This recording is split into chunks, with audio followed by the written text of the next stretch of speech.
As a business owner or as a leader, there's so many things that we're responsible for to help our organizations be successful. We have our strategic plan, and we have our business plan, and we have our operation plan. The question I have for you today as a leader is, what is your culture plan? Do you truly have a plan to develop closer relationships with your employees? Gallup says that only 1 in 3 employees is truly engaged today. Relationships with employees come as a result of intentionally designed cultures. The most strategic thing that we can do as leaders is to intentionally design outstanding cultures. 20 years ago, I was miserable. I was in a job that I hated.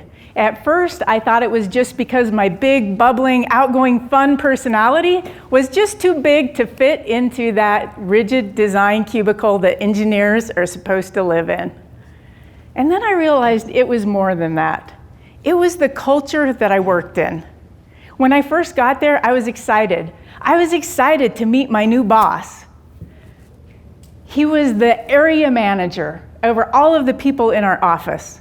So a week went by, and then 2 weeks went by, and then 3 weeks went by, and I'm thinking, come on, like, I'm a bright, accomplished engineer. Like, I'm adding a lot to the organization. Why wouldn't he care enough to at least come by and say hello? 3 months later, I finally met him, and I learned he may be a really good engineer, but he could care less about his people. It killed me how there was so much potential in our organization, not just me, but the other employees that worked there, my friends that worked there. There was so much potential, and he didn't care.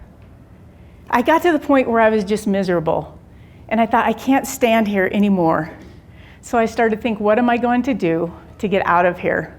I started to think about it. I started to talk about it, and I even had dreams about it. How can I leave?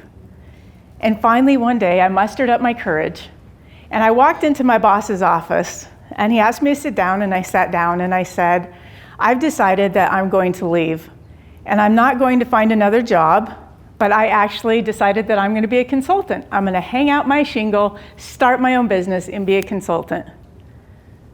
Well, what my boss did next surprised me. He walked over, and he shut the door. And then he started pointing his finger. And he said, you have no idea how hard it will be to be a consultant. I've actually tried to be a consultant, and I didn't make it. And I promise you, if I can't make it, there is no way in the world that you will make it.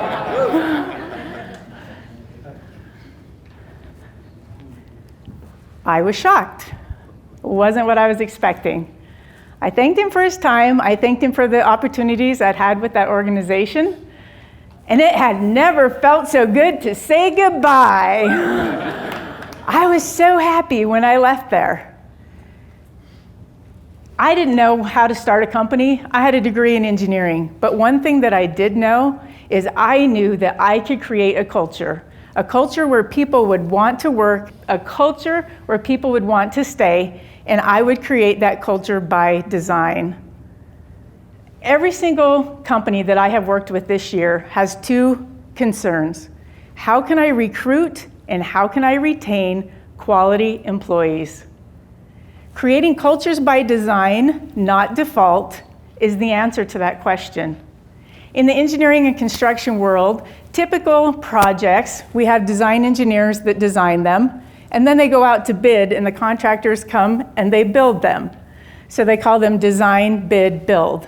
Well, there's another method that we use sometimes called design build. In design build, the engineer design team and the contractor who wants to build it, they actually come together and they collaborate. And they create what we call a design build team. As you can imagine, there's so many benefits that come from a design build culture.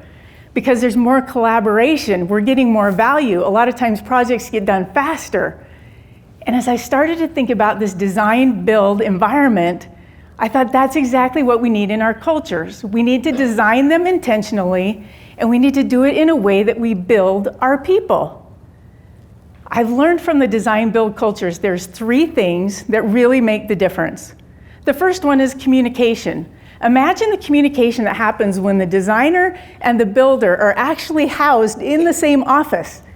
Every single day, they're in there collaborating and communicating together. What can you do in your culture to improve the communication? One of the clients that I have, they have hundreds of employees. On Monday morning, after they have their leadership team meeting, they take turns on the leadership team making a video that is then instantly streamed to every one of their hundreds of employees. It tells them what projects they want, it incorporates the values of the company, it helps them understand the culture, and they're communicating that no matter where their employees are at. The second thing is that in a design build project, we have closer relationships. Like I said, those design builders, they're physically close together. And we have more opportunities to have closer relationships. I have 4 children. When my kids were little, there was always this fight for mom time. Do you know how that goes? So we came up with this solution and we called it 100% time. And it would rotate, and each day one child would get 15 minutes of 100% time with mom. And we could jump on the trampoline, we could go for a walk, we could do whatever they wanted for 15 minutes. When is the last time you spent 15 minutes of undivided attention with one of your employees? Just to ask them, how are they doing? What's important to them? How could you help their life be better? And the third one is consistently asking for feedback. In this design build collaboration, there's feedback going on all the time. In our cultures, we talk so much about having safe cultures. Physically, what about emotionally? Are there an emotionally safe place where we're getting feedback, asking people for their ideas, figuring out how we can get better at what we do? These 3 things will change your culture. The most strategic thing we can do as leaders is to intentionally create outstanding cultures by design. Now for the rest of the story. I didn't have to go back to that job. I built a multi-million-dollar consulting firm, and guess who one of my clients is? Yes, that organization.